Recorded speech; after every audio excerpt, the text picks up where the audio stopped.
This evening really is the ceremonial launch. We in fact started working on the plans for next year many, many months ago, from the beginning of this year, with a committee chaired by Minister Grange, involving persons drawn from so many different quarters of the society, so many different talents were assembled to ensure that next year is the kind of celebration that we all want it to be. 50 years is a relatively short time in the life of most nations. There are many nations with which we are so familiar that have existed for 3 and 4 and 5 and 700 years and more. But it is a significant milestone for Jamaica. It's a significant milestone in the life, in the journey of a small, young nation. And the significance of that is going to be brought in sharp focus on Sunday, when we will swear in as the new Prime Minister someone who is a post-independence child, indeed born 10 years after independence. And therefore we understand how significant it is, short though it may be in relative terms, but how significant 50 years of independence is to us. It is going to be a celebration, because despite all the difficulties that we have and we have had over these 50 years, despite all the challenges that we have had to confront, all that we have had to endure, there is much for us to celebrate. In any objective assessment, we will have to ask ourselves some questions. Could we have done more? Could we have done better? Could we have made more progress?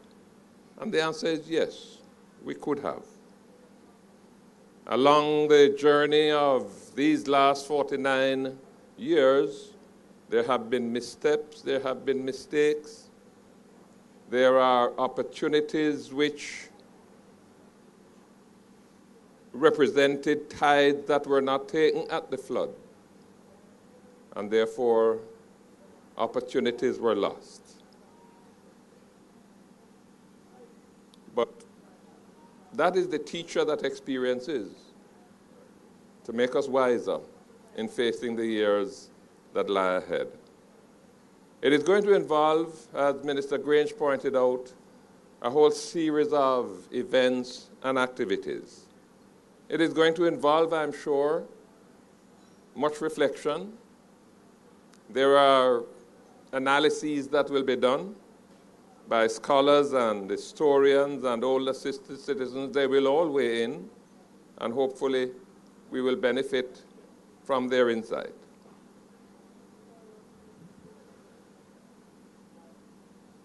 But there are enough of us in Jamaica, and no doubt in this audience, who can remember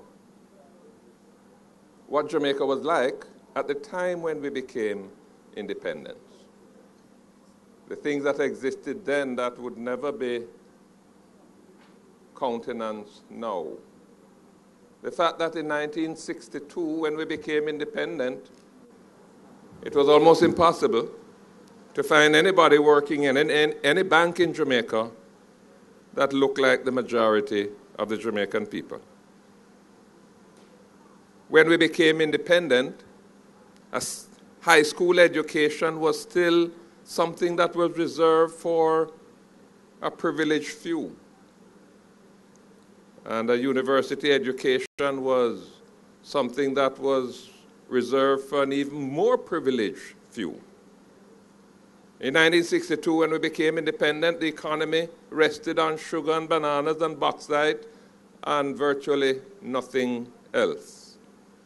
In 1962, perhaps the centerpiece of our infrastructure was Spanish Town Road.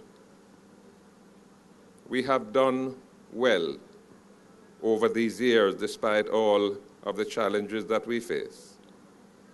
1962, we were hardly known anywhere else in the world. Today, Jamaica is a highly respected and sought-after voice in the councils of the world.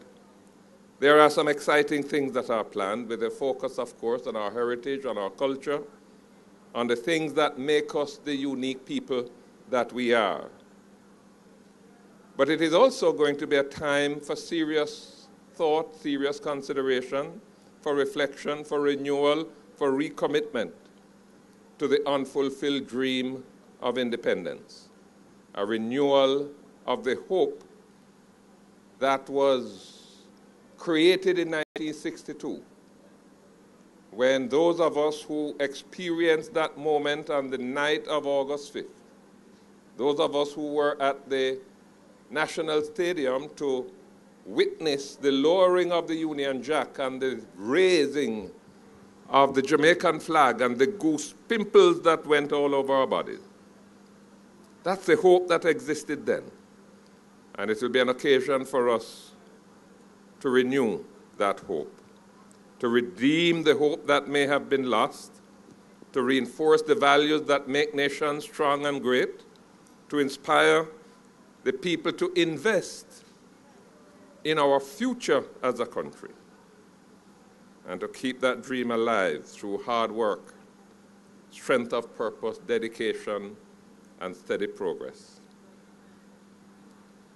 We want this to be an all-embracing experience, involving people of all ages, people of all walks of life, people of all political persuasions.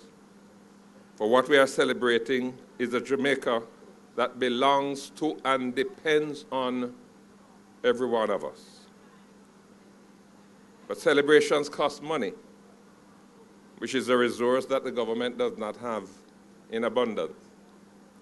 And that is why the partnership between the government and the private sector, represented a few minutes ago in the presentation made by Mr. Earl Jarrett, is so important. And I want to call on the private sector in its broadest sense. I want to call on them to grab a piece of these momentous happenings that will be taking place, to identify with it, and to manage it to success. I want to make a special appeal to the communities. Get involved. The community-based organizations, take charge of the activities in your community. Come alive and make it work. Our schools, our voluntary organizations, youth organizations, women's organizations, churches, parent-teachers associations, citizens associations, all of them need to get involved. We want to celebrate, we want to highlight the best of Jamaica. We want to feel and celebrate and show off the indomitable strength of the Jamaican spirit. And finally, I urge us to let this celebration not be just a celebration of the last 50 years, but that it also be the launch of the next 50 years. Let it be a statement of our commitment and our dedication to make Jamaica truly the place of choice for us to live, work, raise our families, and do business. God bless you. God bless all of Jamaica.